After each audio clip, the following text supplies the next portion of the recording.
Hello dear medical students, आज हम लोग डिस्कस करने वाले नया topic that is organisation of hospital. We are on the series of hospital and clinical pharmacy subject for diploma second year. So in this topic we are on the unit 1 and unit 1 का हमने discuss किया है what is hospital, what are the functions, what are the different types of hospital.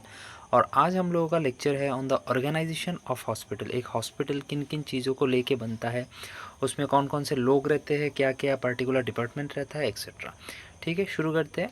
देखिए, first of all types of department लिखा हुआ है, गलत है ये. This will be the staffs of hospital department. ठीक है, this are administrative staff, medical staff, associated medical services and supportive paramedical services. ठीक है, एक हॉस्पिटल में हम क्या सोचते हैं कि डॉक्टर्स है, पेशेंट आ रहा है, डॉक्टर पेशेंट को देख रहा है, फार्मासिस्ट दवाई दे रहा है, और नर्स बाकी सब जो चीज़ है, अगर कोई एडमिशन हो रहा है तो उसका जो प्राइमरी केयर हो गया वो सब हो रहा है. तो सिर्फ यही सब होता है हॉस्पिटल में. लेकिन एक्चुअली नहीं, एक हॉस्पिटल जो है वो एक प्राइवेट सेक्टर हो सकता है, गवर्नमेंट सेक्टर हो सकता है. उसको रन करने के लिए एक एडमिनिस्ट्रेशन चाहिए. एडमिनिस्ट्रेशन मतलब एक रूलिंग अथॉरिटी जो पूरा हॉस्पिटल चलाएगा. उसको उसके ऊपर कोई भी रूल्स रेगुलेशन और जो पेशेंट्स का सेफ्टी वगैरह हो गया वो सब देखने के लिए एक एडमिनिस्ट्रेटिव एक टोटल वो होना चाहिए, टीम होना चाहिए. जो लोग हॉस्पिटल का जो मतलब कौन सा स्टाफ कौन सा काम करेगा, क्या प्लानिंग होना चाहिए, कौन मतलब कौन सा डिपार्टमेंट में कितना पैसा खर्च जाएगा, मतलब बजट के बारे में, बाकी सब जनरल मैनेजमेंट एक्सेट्रा वो सब देखता है कौन, एडमिनिस्ट्रेटिव स्टाफ्स. ठीक है, नेक्स्ट आता है हम लोगों का जो मेडिकल स्टाफ होता है, डॉक्टर, सर्जन, स्पेशलिस्ट एक्सेट्रा. वो लोग का जो मेन मतलब हम हॉस्पिटल जाते हैं तो उनसे हम लोग का डायरेक्ट कनेक्शन होता है. ठीक है, तो इसीलिए हम उनको ज़्यादा पहचानते हैं या फिर सोचते हैं कि हॉस्पिटल उन्हीं से बनता है. सिर्फ नहीं, they are only the medical staff of a very big hospital organisation. ठीक है, next we are also having associated medical services like departments like laboratories, radiology, pathology, blood banks, जो मतलब डिपार्टमेंट्स है ना. लैब मतलब हम लोग का जो डायग्नोसिस में हेल्प कर देता है. रेडियोलॉजी अगर किसी को सीटी स्कैन वगैरह करवाना हो गया, मेरे एमआरआई हो गया, यूएसजी हो गया.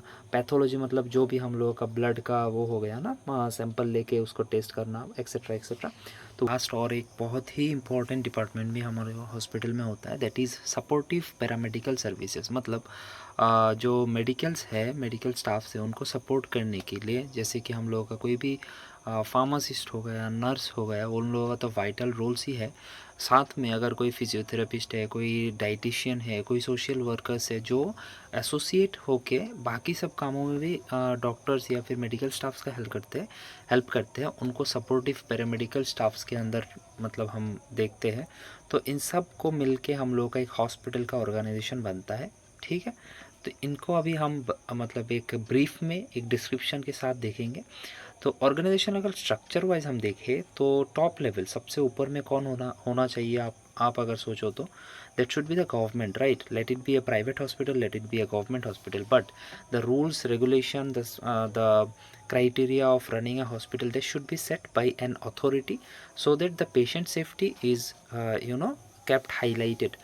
सो उसके लिए टॉप लेवल हम लोगों का होता है कॉरपोरेशन या फिर गवर्नमेंट का, the authority under which the hospital runs. ठीक है, ताकि अगर कुछ भी गलत हो रहा है उसको मॉनिटर करने के लिए लोग रहे. अगर कुछ भी मिसकंसेप्शन हो रहा है, कुछ भी गलत ट्रीटमेंट पेशेंट के ऊपर जा रहा है, किसी का सेफ्टी पे क्वेश्चन आ रहा है, तो उसको देखने के लिए, उसको मतलब टैकल करने के लिए गवर्नमेंट का लोग आके, गवर्नमेंट से लाइक हेल्थ अथॉरिटी के लोग आके उसको संभालते हैं. और अगर हॉस्पिटल में कुछ ज़्यादा नेगेटिविटी हो रहा है तो हॉस्पिटल को बैन भी कर सकते हैं government. So that should be on the hand of government itself only, right. So next, governing council. अगर अभी this is a government hospital और ए प्राइवेट हॉस्पिटल, उसको उसको रूल कौन करेगा, द गवर्नमेंट. लेकिन if it is private hospital that will be run by some particular persons जिनका वो हॉस्पिटल है. ठीक है, so they will be called as the board of trustees. ठीक है, those persons they will B making the policy how the hospital will be running by keeping the SOP and the rules and regulation in their head. ठीक है, so they make the big decisions like setting up departments, approving budgets and hiring top level officials. तो उन लोगों का main काम क्या होता है, कोई भी डिपार्टमेंट है उसको सेटअप, मतलब नया डिपार्टमेंट अगर बनाना है हॉस्पिटल में, वो डिसीजन लेगा ये लोग। नया अगर किसी को रिक्रूट करना है हाई लेवल के लिए, उसको उसका डिसीजन लेंगे ये लोग। बाकी किसी भी बड़ा एक प्रोजेक्ट या फिर बड़ा एक साइट के लिए या फिर कोई मशीनरी ही हॉस्पिटल में लाना है, उसका अगर बजट का कोई सीन है, वो भी अप्रूव कौन करेगा? ये हाई अथॉरिटी के लोग, those are called board of trustees. ठीक है। अब we are having the superintendent और the director, the overall head of the hospital. ठीक है। ये एक इंसान होता है, एक पर्टिकुलर इंसान होता है that will be selected by the board of trustees. He will be overlooking each and everything going on in the hospital. Now if we talk about the departments under the director, एक director है तो वो main कौन से departments को देखेंगे या फिर उनके अंदर कौन कौन सा डिपार्टमेंट्स रहेगा। तो first department will be personal department. The responsibilities of this will be managing all the employees related task like hiring, training, salary, promotion से लीव। तो रेस्पॉन्सिबिलिटीज सुन के आपको समझ आ ही रहा होगा कि पर्सनल डिपार्टमेंट मतलब हम क्या बात कर रहे हैं। We are talking about the HR department. ठीक है। तो उन लोगों का मेन काम क्या रहता है? लोग किसी नया पर्सन को रिक्रूट करना, उसको ट्रेन करना, उसका सैलरी नेगोशिएट करना, उसको प्रमोशंस, लीव्स, वो वगैरह सब मैनेज करना। तो that department is also coming under home, under the director. Another department coming under director is administrative assistant. He will be a particular person or a department who will be helping the director in running the overall work of the hospital smoothly. ठीक है। Next, he is also having executive committee of staff. That is a particular committee or members of some doctors and high nurses like with a lot of experience, who will be helping the director running all the work, like to give him advice or suggesting him something in those kind of work. Okay. Next will be public relations, handles communication with the public, media, takes care of feedback, complaints and announces. So public relations means a department or a particular group. Specifically it will be like dealing with the general public or the suppose press वगैरह and all, ताकि promotion हो जाए या फिर कुछ भी अगर hurdle हो रहा है हॉस्पिटल के नाम पे, कोई भी अगर सपोज़ केस है, वो सब हैंडल करना एंड ऑल सब कुछ आएगा पब्लिक रिलेशंस के अंदर. That department will also be supervised by the director itself. Okay. Next we are having associate director. Okay. Associate directors के अंदर first of all head of the clinical services. These all will be coming under whom? Associate directors, like the persons who will be coming directly under the director. ठीक है. तो हर एक associate director के अंदर भी अलग अलग डिपार्टमेंट आते हैं. जैसे कि associate director, one associate director might be the head of clinical services, one might be the head of paramedical services, like that. So will see this in description now. ठीक है. सी, first of all, the clinical services head will be having these departments like medicine department. He will be this will be seeing the general treatment of diseases. He will also have the department of surgery, like all types of operation and surgical procedures will be seen by that department. And radiology means x-rays, MRI, CT scan, वो सब का जो एक department रहेगा वो भी will be seen by the whom? Associate director or the head of the clinical services. ठीक है, समझ आ रहा है. Next, if he is there is a particular like lab or diagnostic area, that is the pathology department, that will also be overseen by the whom? By the head of the clinical services, that is the associate director. Next, clinical labs वगैरह वो सब. Next, another associate director, he might be the head of specialized services. ठीक है. specialized services like nursing services, dietary services, physiotherapy, medico social or medico legal services, central sterile services. Now, what is central sterile services? Those will be cleaning and sterilizing medical instruments. like suppose कोई भी हम लोगों का treatment के time पे, operation के time पे जो हम लोग का इंस्ट्रूमेंट्स चाहिए, that should B sterile.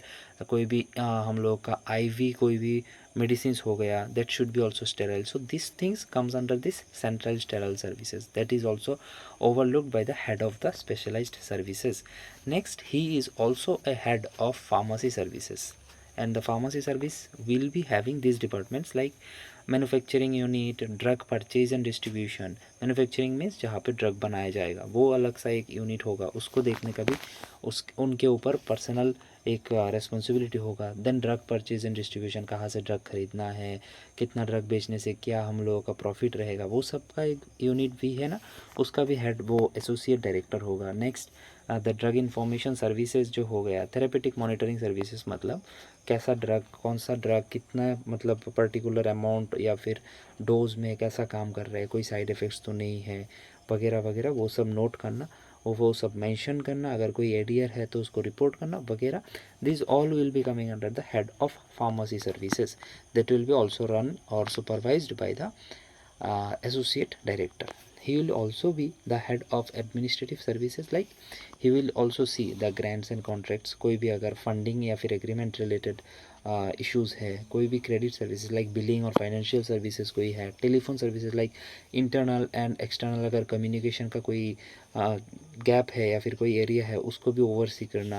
House keeping in the sense जो लोग क्लीनलीनेस या फिर बोलते हैं ना हॉस्पिटल में आया और हाउस कीपिंग बॉयज़, तो उनका भी एक अलग से यूनिट डिपार्टमेंट होता है, उसका भी हेड रहेगा कौन, एसोसिएट डायरेक्टर. नेक्स्ट लॉन्ड्री वगैरह वो सब, ठीक है. नाउ एडमिनिस्ट्रेटिव स्टफ के अंदर there will be 2 points we will be discussing, like suppose a hospital's administrative services are controlled by whom, the CEO, the chief executive officer or the director. Yes. Or now in case of big hospitals or large hospitals, what will happen, no, एक chief executive officer won't be able to handle each and everything in a large hospital, ठीक है. तो there to help him there will be some other officers appointed like a chief operating officer, ठीक है, who will be managing the each and every day's daily activities of the departments, ठीक है, and he will be reporting to the CEO. Next there will be a chief financial officer who will be managing the financial things or matters of money, ठीक है. will be discussing each and every department in brief, ठीक है. हर एक department क्या होता है, particular कौन सा काम रहता है, मैंने थोड़ा थोड़ा ब्रीफ बोला है, अभी डिस्क्रिप्शन में बात करते हैं, ठीक है. लाइक मेडिकल स्टाफ्स, ठीक है, मेडिकल स्टाफ्स में कौन कौन आएगा, मेडिकल स्टाफ्स में मेनली डॉक्टर्स आएंगे, फिजिशियंस आएंगे, एक्सपीरियंस डॉक्टर्स आएंगे, जो उन लोगों का मेन काम क्या रहता to oversee the patients.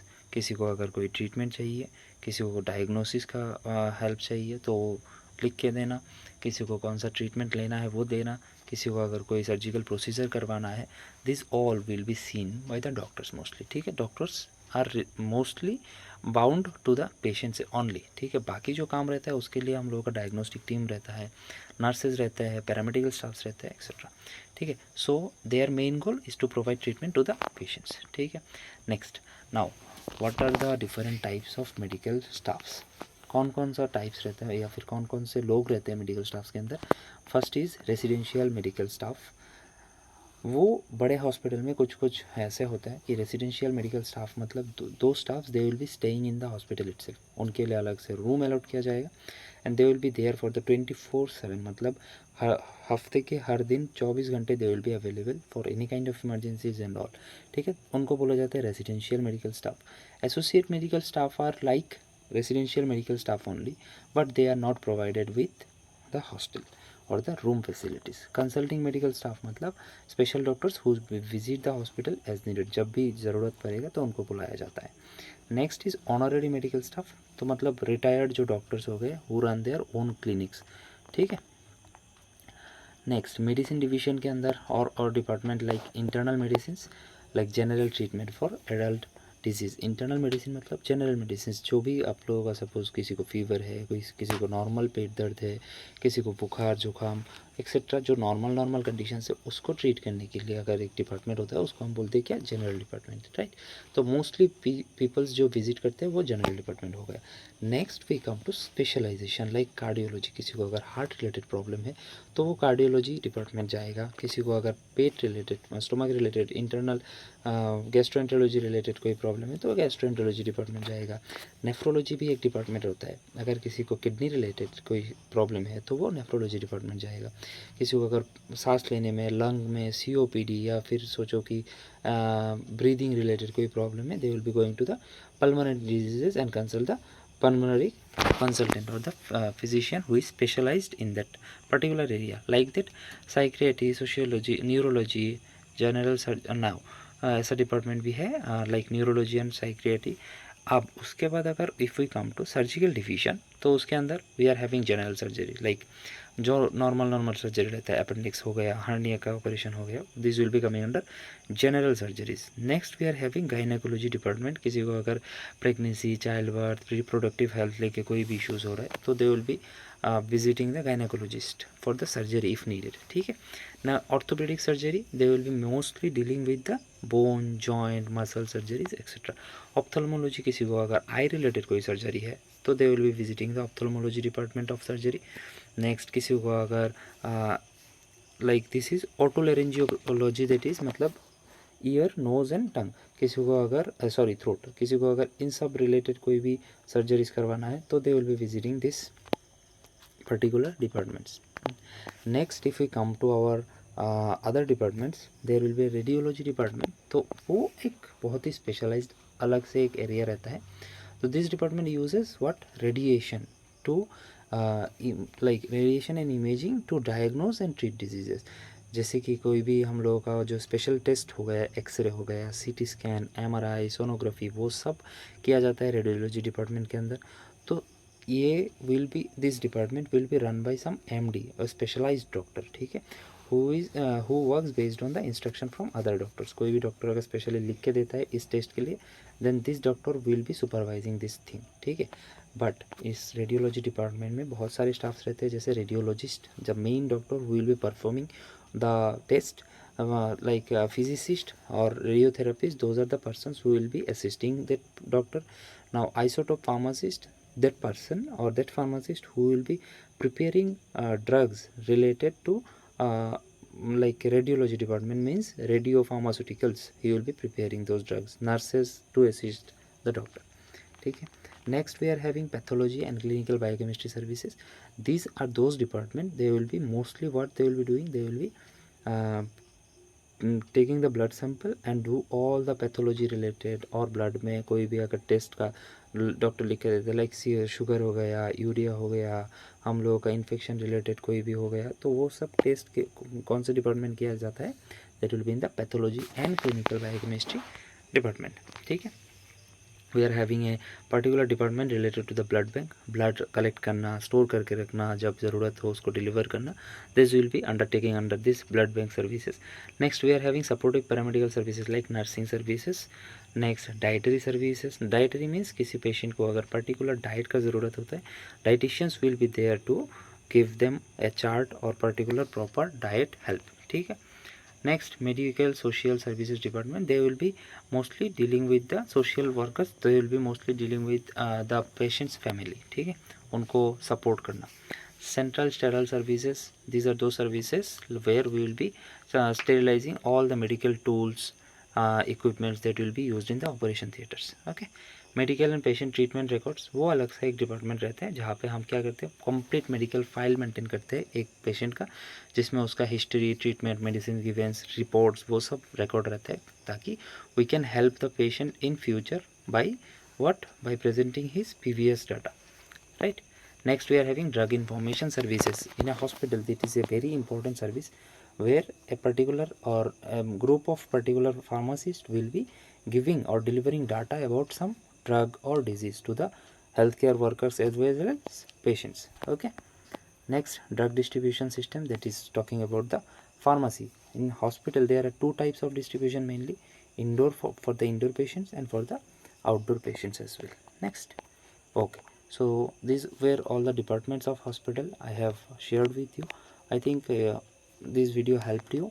If yes, please press the like button, and I would like to share this PDF for you for your referral. आपको अगर पसंद आया तो आप ये PDF भी रेफ़र कर सकते हो, नीचे लिंक मिल जाएगा. तो मिलते हैं नेक्स्ट कोई वीडियो में नेक्स्ट टॉपिक के साथ.